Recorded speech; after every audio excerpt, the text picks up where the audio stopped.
Jemaah sekalian yang dimuliakan Allah,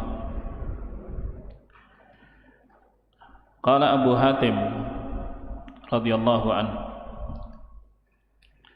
Abu Hatim Al-Busti Ibn Hibban, semoga Allah meridainya, mengatakan hadhihi lafdhatun jami'ah, ini adalah kata-kata yang komplit, singkat, padat, menyeluruh. Yang dimaksud di sini adalah apa yang dikatakan oleh Hafiz bin Humaid Al-Kaf, seperti yang beliau riwayatkan, yaitu di halaman sebelumnya, yaitu al-aqilu la yughban wal wara'u la yaghbin. Orang yang berakal sehat itu tidak akan tertipu dengan berbagai macam intrik, tipu daya, karena dia digunakan akal sehatnya. Sementara al-wari'u, orang yang wara', menjaga diri dari yang haram, la yakbin, dia tidak akan menipu. Orang yang cerdas, orang yang berakal sehat tidak akan tertipu. Orang yang menjaga dirinya dari yang haram tidak akan menipu. Ini kan kata-kata singkat, indah. Dikomentari oleh Abu Hatim rahimahullah, kata-kata ini singkat, padat, tapi memiliki cakupan yang luas. Tashtamilu ala ma'anin syatta, ya, mencakup banyak makna. Fakama la yanfa'ul ijtihadu bighairi taufiqin, sebagaimana ijtihad tidak bermanfaat tanpa taufik.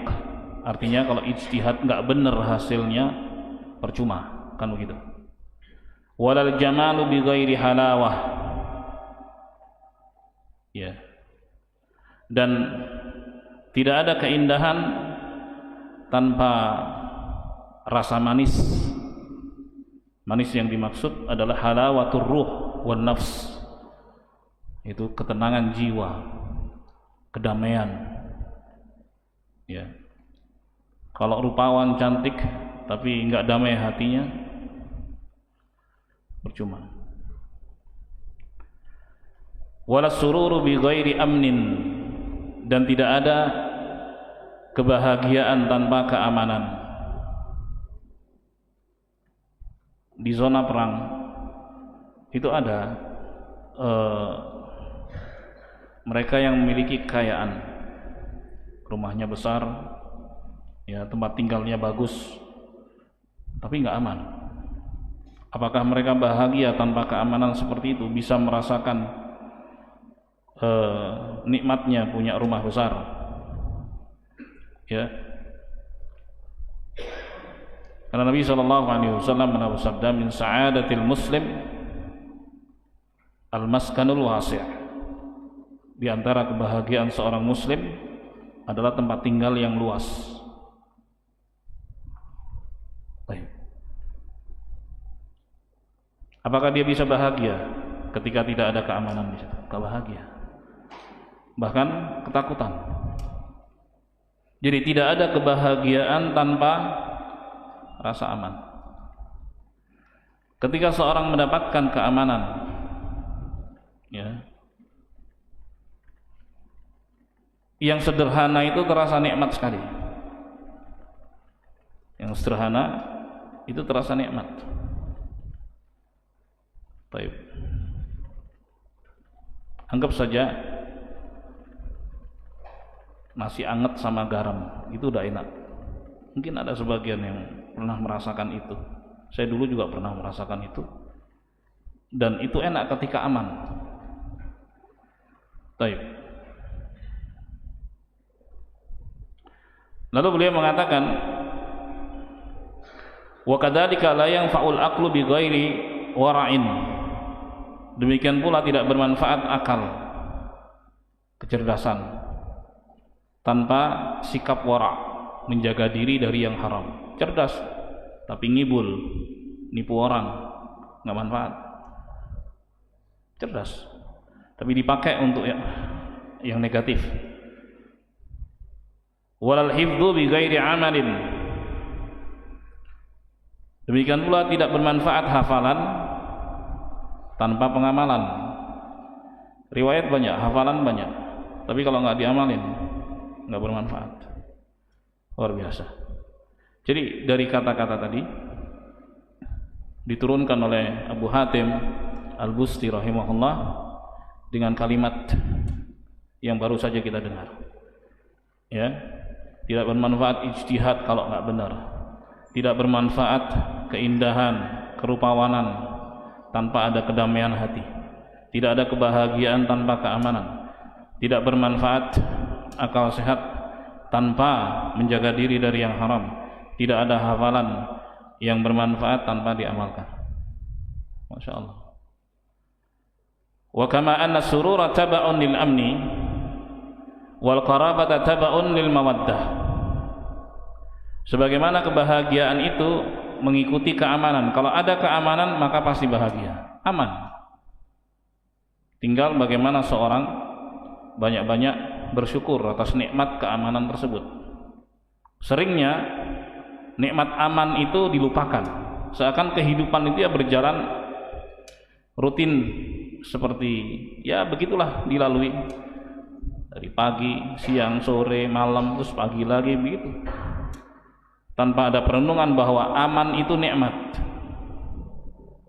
Seorang bisa beraktivitas kemanapun dia suka, ya, untuk mengambil manfaat dan keutamaan dari Allah Subhanahu Wa Taala. Baik. Jadi kebahagiaan itu mengikuti keamanan. Seorang akan bahagia ketika dia mendapatkan keamanan. Keamanan secara umum atau keamanan pribadi dia. Ya. Karena kerawanan itu tetap ada. Walaupun secara umum aman, tapi kerawanan pada individu tertentu dan tetap ada. Begitu seorang merasa aman, bahagia dia. Entah aman dari kejahatan, aman ekonominya, aman kesehatannya, aman, bahagia. Wal qarabata taba'un lil mawaddah. Dan kedekatan itu mengikuti cinta. Ketika benih-benih cinta ya itu tumbuh, pasti akan dekat. Ketika tidak ada benih-benih cinta, jauh. Walaupun secara fisik dekat, tapi nggak ada cinta, jauh. Nah, kadzalika al-muru'at. Demikian pula al-muru'at, ya, berbagai macam sikap untuk menjaga martabat, kehormatan dan harga diri. Sikap-sikap itu kulluha taba'un lil aql, semua itu mengikuti akal sehat. Nah, sebelum seorang melangkah dipikir dulu, ini dampaknya apa nih kalau saya melangkah. Ya, ikuti. Awas di sini kalau diterjang bahaya, akan kena begini begitu. Akal sehat. Sudah berhitung sebelum dia melangkah. Oleh sebab itu segala muru'at, kehormatan diri, harga diri, ya, ketinggian martabat itu selalu mengikuti akal sehat. Kalau akal sehatnya dipakai, maka harga dirinya terjaga. Dan biasanya jatuhnya harga diri ketika bisikan-bisikan dari akal sehat itu diterjang oleh nafsu. Karena masing-masing kita ini diberi itu, dilengkapi dengan akal sehat dan dilengkapi dengan nafsu. Dan masing-masing memberikan bisikan. Penentunya itu di hati, qalb. Itu penentunya. Ada yang bisikin begini-begini, awas. Ada yang bilang, udah lewat aja lah, gampang nanti gitu. Mana yang menang? Itu dia. Yang menang akal sehat terjaga harga dirinya. Yang menang nafsunya jatuh. Allahu musta'an. wa uqulu kulli qaum ala qadri zamanihim, dan akal setiap orang itu sesuai dengan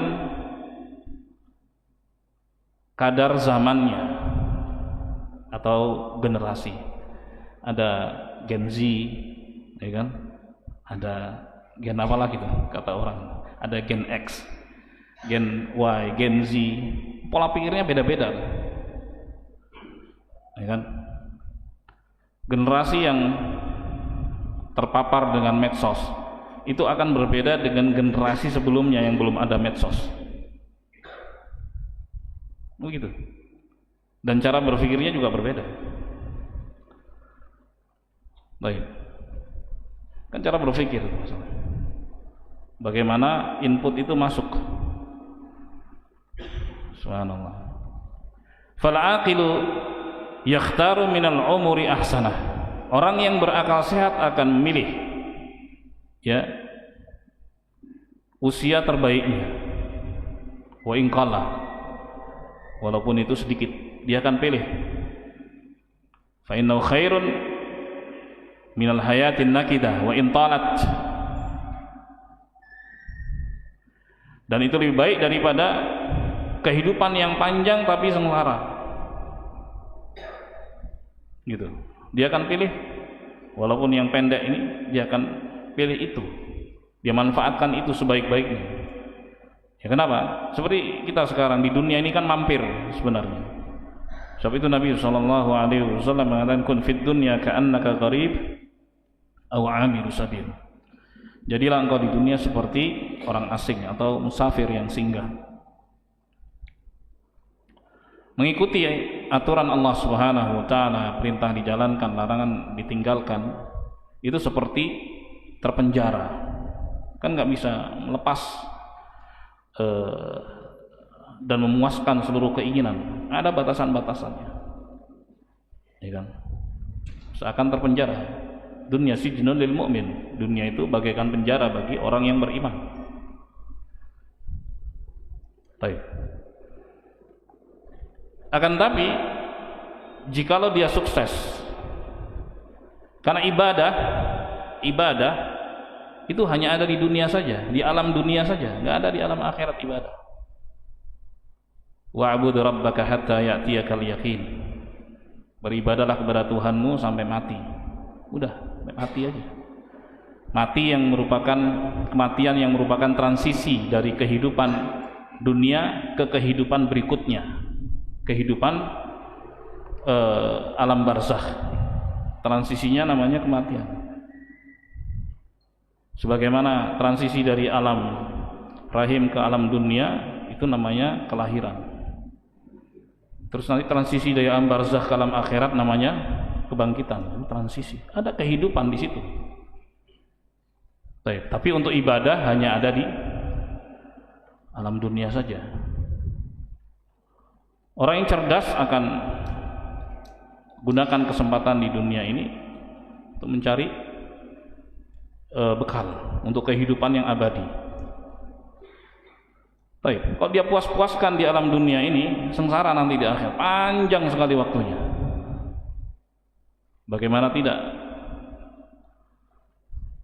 Sehari di sana seperti 1000 tahun di dunia. Sementara hidup umumnya adalah antara 60 sampai 70, sebagaimana kata Nabi SAW. A'maru ummati ma bain 60 wa 70. Usia umatku itu umumnya antara 60 sampai 70. Lebih daripada itu jarang. Dan singkat. 1000 tahun. Artinya masih pagi, masih kan sehari. Kok 60 sampai 70 dibandingkan 1000. Ibarat kita hidup di dunia ini sehari, yang dari jam 6 sampai jam 6 itu. Baik. Sip lagi. Sementara kehidupan akhirat panjang sekali. Maka sekali lagi, orang yang cerdas akan pilih ya yang terbaik untuk hidupnya, untuk usianya. Jangan sampai dia mengalami kehidupan yang sengsara, akan tapi sekian lama. Baik.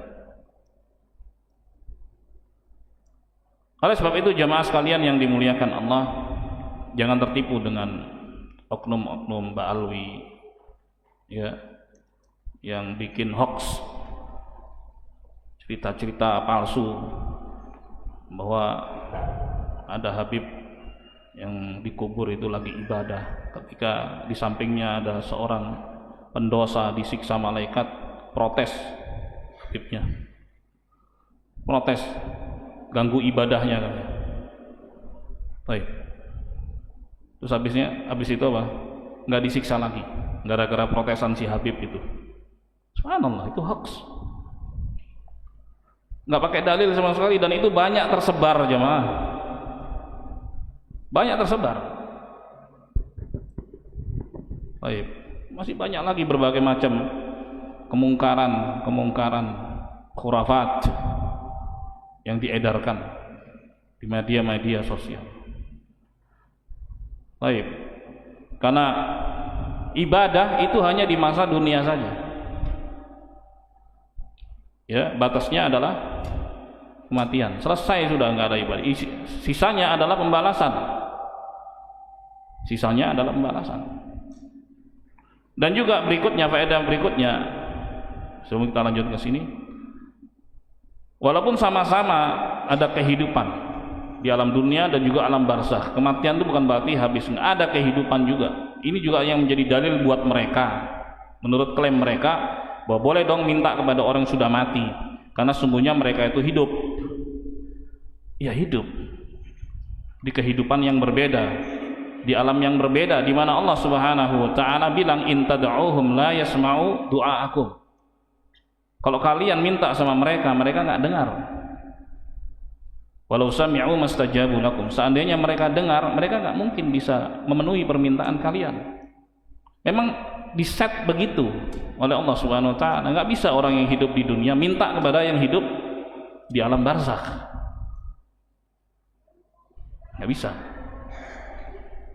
Yang bisa adalah yang hidup di dunia ini mendoakan mereka, berbuat baik atas nama mereka, itu boleh. Sedekah atas nama mereka, haji atas nama mereka, dan seterusnya. Dari hal-hal yang dibolehkan oleh Nabi SAW. Dan itu pun mereka nggak ngerti. Itu pun mereka nggak sadar. Sebagaimana dalam hadis yang diriwayatkan Al-Bukhari, dalam Adabul Mufrad, turfa'u darajatul mayyit, tiba-tiba terangkat derajat si mayyit. Lalu dia bertanya, Rabbi, ayu syai'in hadihi, wahai Tuhan, ada apa ini? Dia nggak ngerti. Kok tiba-tiba naik derajatnya? Fayuqal, maka dikatakan, waladuka astaghfara lak, anakmu memohonkan ampunan untukmu. Jadi kalau seorang punya anak saleh, doain orang tuanya yang sudah mati. Ya, mereka nggak tahu kalau doain orang tua, nggak tahu kalau doain anaknya. Nggak tahu. Maka aneh sekali. Seperti sebagian yang berkembang di tengah masyarakat. Jadi kalau seorang itu ziarah kubur itu nanti bisa ngobrol gitu, bawa minuman, kemudian duduk bareng, nanya, gimana di dalam? Ada apa di sana kabarnya? Itu jadi jamaah. Nggak usah jauh-jauh, sekitar kita aja. Ring kita masing-masing kan masih begitu. Jadi butuh sosialisasi. Iya, ada kehidupan, tapi kehidupan yang berbeda. Nggak bisa campur. Barzakh itu artinya dinding. Nggak bisa kemudian keluar dari kuburan loncat-loncat. Subhanallah, itu kerjaan konten kreator, kerjaan setan-setan ya, dari jin maupun manusia, yang mengganggu hamba-hamba Allah Subhanahu wa taala untuk beribadah pada Allah Subhanahu wa taala. Ala kulli hal, orang yang berakal sehat akan manfaatkan ya waktunya yang pendek di dunia ini untuk patuh pada Allah Subhanahu wa taala, daripada dia puas-puaskan, akan tapi mendapatkan sengsaraan yang panjang sekali. Wal aqlul mu'i ghairul muntafa'i bihi kal ardi tayyibatil kharab. Akal yang bagus, akal yang bagus. Ya, akal yang bagus itu ada isinya, bagus. Dia bagus, akalnya bagus. Tapi nggak dipakai. Beda dengan orang yang memang kosong. Masing-masing orang kan punya tingkat kecerdasan beda-beda. Ya. Jadi misalnya 100% itu penuh, bisa aja 10%, 20%, 30%, masing-masing orang beda-beda. Kayak gitu kan. Nah, al-aqlul al-mu'i mumtali'. Jadi akalnya itu penuh. Cerdas berarti kan. Tapi nggak dipakai. Nggak dimanfaatkan. Maka kata Abu Hatim rahimahullah, kal ardi tayyibatil kharab. Seperti tanah yang bagus tapi nggak dimanfaatkan. Ini bagus tanah, jadi tanahnya bagus, gembur, tapi nggak dipakai untuk cocok tanam. Disia-siakan. Anugerah dari Allah Subhanahu wa taala tapi nggak dipakai. Gitu. Lalu beliau mengatakan wal aqilu la yabtadi'ul kalamu illa ayyus'al. Orang yang berakal sehat, ya. Baik, dia nggak akan mulai bicara kecuali kalau dia diminta. Kalau dia ditanya. Wala yukthirut tamari. Orang yang berakal sehat dia nggak banyak-banyak debat. Nggak suka dia berdebat. Ya, karena nggak penting, dilarang untuk berdebat, debat kusir yang nggak jelas pegangannya, yang nggak jelas aturannya dalam berdialog, itu kan debat kusir namanya, ya kan, dihindari sama dia. Tapi adu argumentasi yang jelas aturannya, jelas pegangannya, silahkan dianjurkan. Baik. Orang yang berakal sehat dia nggak banyak debat kusir. Dalam segala hal debat. Ya. Illa indal qabul. Kecuali kalau memang diterima. Ya, mau debat kita, mau adu argumentasi, ayo. Fokus. Punya aturan. Kalau debat kusir kan nggak ada pegangannya. Mau ngomong aja gitu. Nggak peduli dia. Yang penting bisa ngalahin lawan bicara. Debat itu hanya bersilat lidah, biasanya itu pakai ilmu kalam seperti itu, hanya untuk pelintir kata aja. Yang ditarget adalah ketergelinciran lawan bicara. Begitu salah ngomong itu yang disikat gitu, bukan pada substansi ya atau pokok materi, enggak. Yang penting menang ya, ini yang dihindari. Orang yang berakal sehat nggak akan jatuh ke situ. Wala yusri'ul jawaba illa inda tasabbuti, dan dia tidak terburu-buru dalam menjawab kecuali ya kalau sudah tasabbut, sudah pasti, sudah firm. Ya, jawabannya itu udah kuat, baru dia ngomong. Ya, dia pertanyaan ini mungkin mudah bagi dia. Tanya, dia sudah tahu jawab arahnya kemana, dia bisa jawab langsung. Tapi ketika pertanyaan itu sulit, butuh dicerna dulu, ya kan, dia nggak langsung ngomong. Itu orang yang berakal sehat kayak gitu. Cirinya begitu. Masya Allah. Wal aqilu la yastahqiru ahadan. Orang yang berakal sehat tidak akan merendahkan siapapun, walaupun memang derajat orang lain itu di bawah dia, tapi dia nggak ngerendahin orang. Itu cirinya. Tapi kalau ada orang yang merasa pinter, ya, cerdas, ngerendahin orang, ini nggak cocok nih, nggak sesuai dengan akal sehat. Gitu. Li'anna man istahqara sultana afsada dunya. Nah, kemudian dirinci oleh Abu Hatim rahimahullah. Sebab kalau seseorang itu merendahkan penguasa, habis dunianya, pasti kalah. Ya, dia akan diblok di sini, diblok di sini, diblok sini, bahkan bisa nyawa, dia bisa dibunuh. Asal dilawan. Ya, itu enggak berakal. Baik. Wa man istahqara al-atqiya ahlaka dinah. Dan siapa yang merendahkan orang-orang yang bertakwa, orang yang bertakwa itu orang yang menjalankan perintah dan menjauhi larangan, itu orang bertakwa. Kok direndahkan orang-orang seperti ini? Ya, ahlaka dinah, maka perbuatannya itu akan merusak keislamannya kalau dia mengaku muslim. Masing-masing orang punya kualitas agama, punya kualitas keislaman, kan gitu. Baik, di antara yang bisa merusak keislaman seorang ketika dia merendahkan orang yang bertakwa, karena memang nggak masuk akal. Artinya dia lebih tahan diri nih, ini orang baik loh ini. Apa alasan saya harus ngomongin dia, harus menjelekkan dia atau merendahkan dia? Gitu. Kan begitu akal sehat berpikir. Jalan berpikirnya begitu. Walaupun mungkin secara kualitas mungkin di bawah dia, mungkin, tapi hakikatnya yang tahu siapa yang berkualitas itu Allah Subhanahu wa taala, lebih tahu siapa yang bertakwa. Itu kan hanya perasaan dia juga. Tapi seandainya dia berpikir begitu karena mungkin dia punya banyak kemampuan misalnya, ya. Tapi apakah boleh kemudian orang yang bertakwa direndahkan? Baik. Kalau dia lakukan itu berarti itu bertentangan dengan akal sehatnya dan akan rusak keislamannya. Wa man istahqara al-ikhwana afna muru'atah. Dan siapa yang merendahkan saudara-saudaranya, maka itu merusak harga dirinya. Kenapa begitu? Al-mar'u ala dini khalil. Seorang itu dilihat dari kualitas agama temannya. Nah, temannya aja direndahkan. Lah dia kan kayak temannya. Kan begitu. Ini kan temanku, ini teman saya nih. Nah, ngapain saya rendahkan? Saya rendahkan itu berdampak kepada saya juga. Karena teman itu cermin buat saya.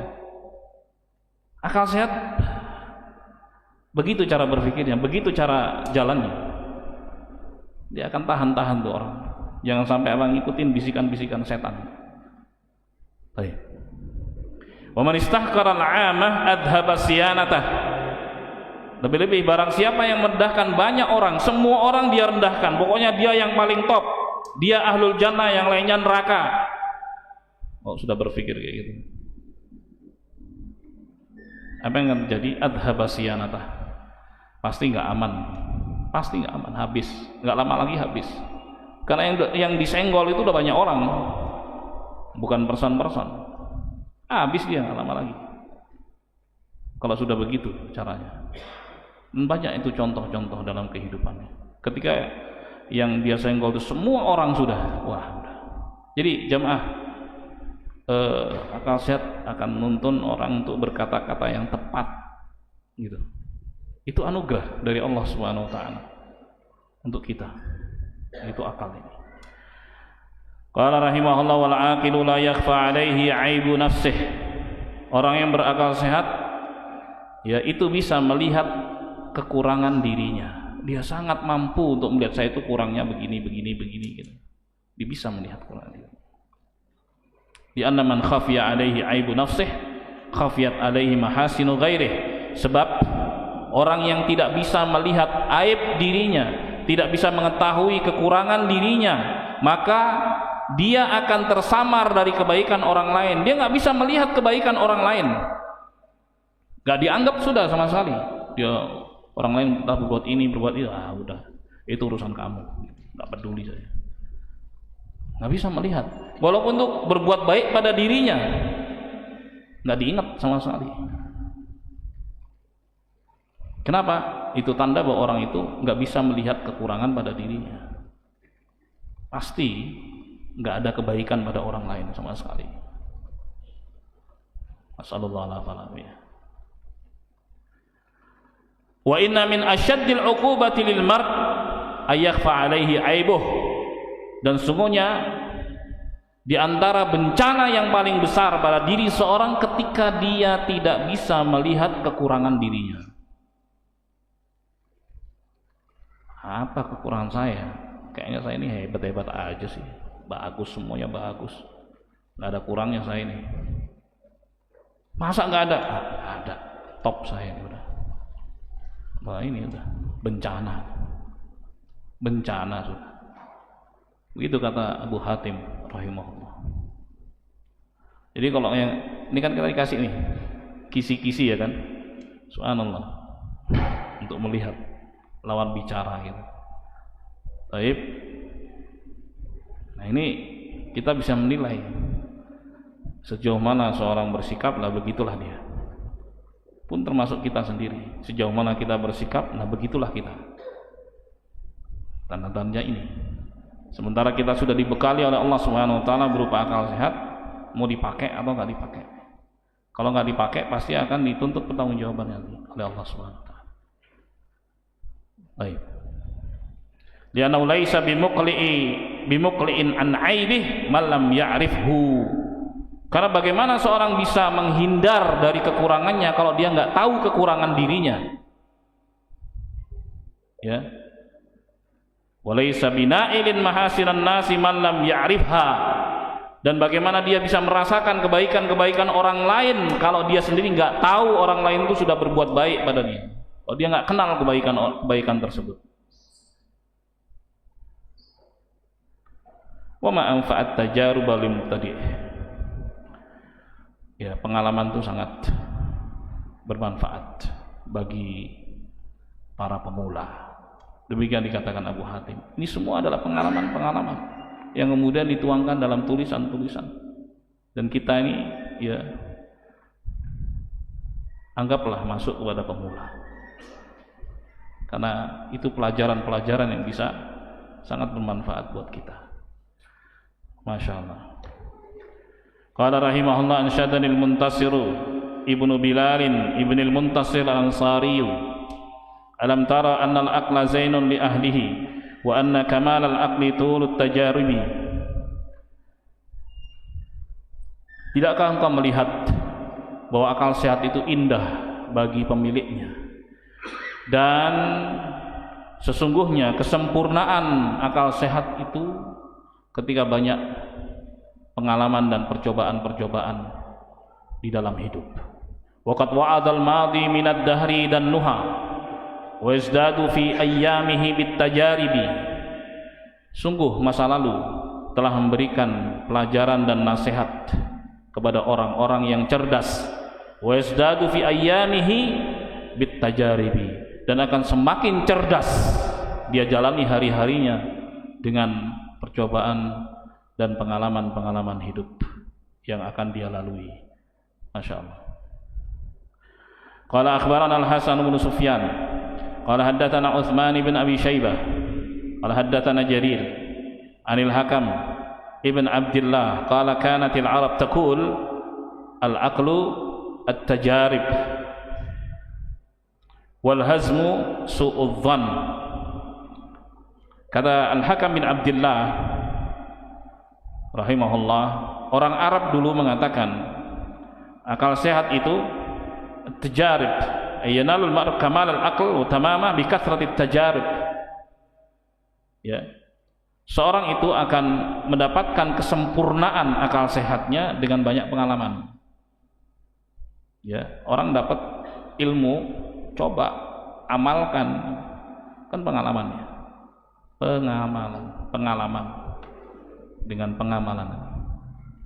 Lagi dapat ilmu lagi, terapin lagi, dapat ilmu lagi, terapin lagi. Semakin matang dia, semakin sempurna dia. Nah, wal hazmu su'udz dhann. Kewaspadaan itu dari kecurigaan. Akan munculkan kewaspadaan. Ya. Dengan apa? Dengan kecurigaan. Dia selalu berhati-hati, dia akan curiga. Di tengah jalan raya dia curiga nih orang-orang ini nggak bisa berkendara baik, maka dia mesti hati-hati, curiga, nggak merasa aman dengan orang udah baik-baik kadang ditabrak, bisa curigaan. Ya kan begitu untuk kiatnya dalam selamat berkendara, dia merasa orang lain nggak ngerti, ya ada kecurigaan, maka dia mesti berhati-hati jangan sampai ini nabrak atau ditabrak. Nah itu al-hazmu su'udz dhann. Suudzon bukan dalam arti negatif, ya. Baik, kecurigaan itu dibutuhkan untuk menjaga diri jangan sampai terkena kejahatan. Tapi suudzon dengan orang yang baik, ya, atau orang yang zahirnya baik, itu yang dilarang.